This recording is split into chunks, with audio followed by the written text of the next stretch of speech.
Yeah, look, I'm on a Justice League America kick, okay? I had this issue. We didn't have 84, so I don't know what happened in 84, but 85 is all about these two having their showdown. This started back in 82. Well, it probably started sooner than that, but I first saw this in 82 when she's like, "You killed our dad," and he starts like working with like an evil god or something to amass massive amounts of power and all kinds of cool stuff.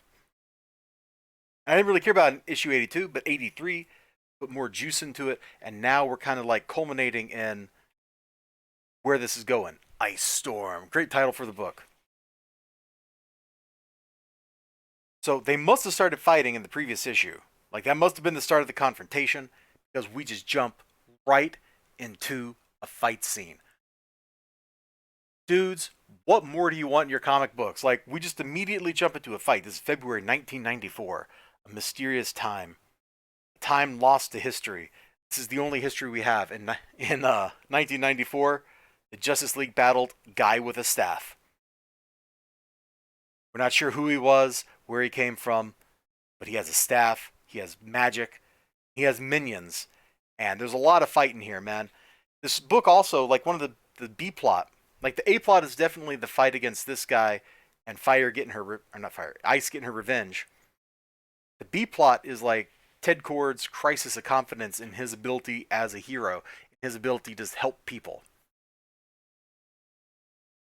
Apparently, several issues back, when he was knocked out by Darkseid, he saw that nobody cared. Like, nobody in the world cared that he was hurt. So it kind of like made him go, why should I help people if nobody cares? Why? Why indeed? It's some actually like really deep stuff. They're weaving these plot threads in and out of these books really well, I thought.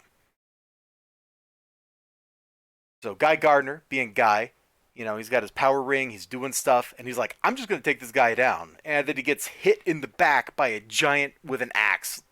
A magic axe, like pretty cool. Apparently Wonder Woman can't fly here. I don't know what that's about. But she's like, Maxima, pick me up and carry me, like stuff like that. And it's just that element is just kind of whatever.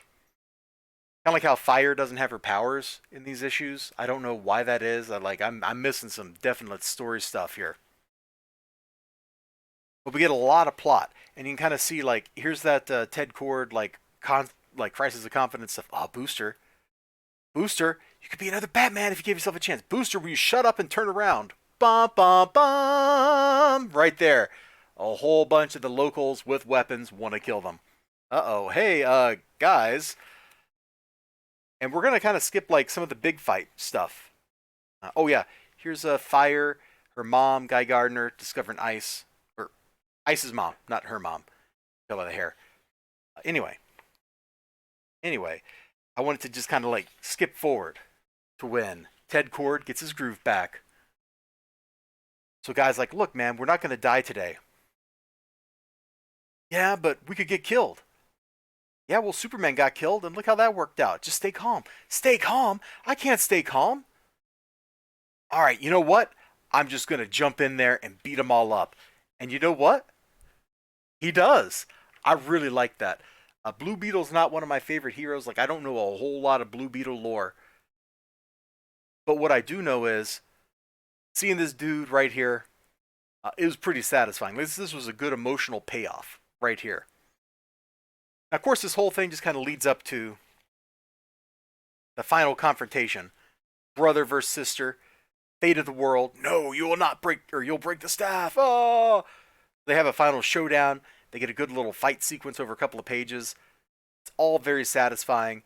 And then by the end of the book, we got to like lay out who the next threat is.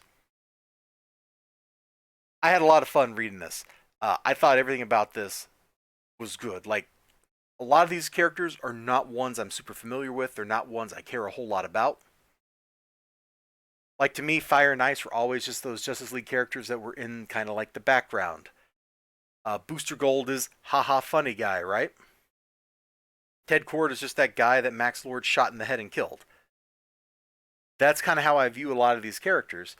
And what I'm getting here is a lot of fun. They're actually a lot more interesting than I initially gave them thought for. This book and these other two I've read kind of did a good job of bringing them, these kind of minor characters, forward into the spotlight so I could see them and kind of see what makes them tick, see how they interact with each other. and it's all done really well. The writer, I believe that was Dan, I don't know how to pronounce that, Vado. Good job. The art, very satisfying. The coloring was good. Like, I got no complaints about this book, except that I didn't read issue 84 before reading this one. There's your complaint. Anyway, you all take care of yourselves. Thank you for joining me for like a week of, several episodes in a row of like classic comic book reviews. I don't know, man. It just seemed like the time. These have been sitting on my desk for, I think, a year or something. And I finally read them. Take care. Bye bye.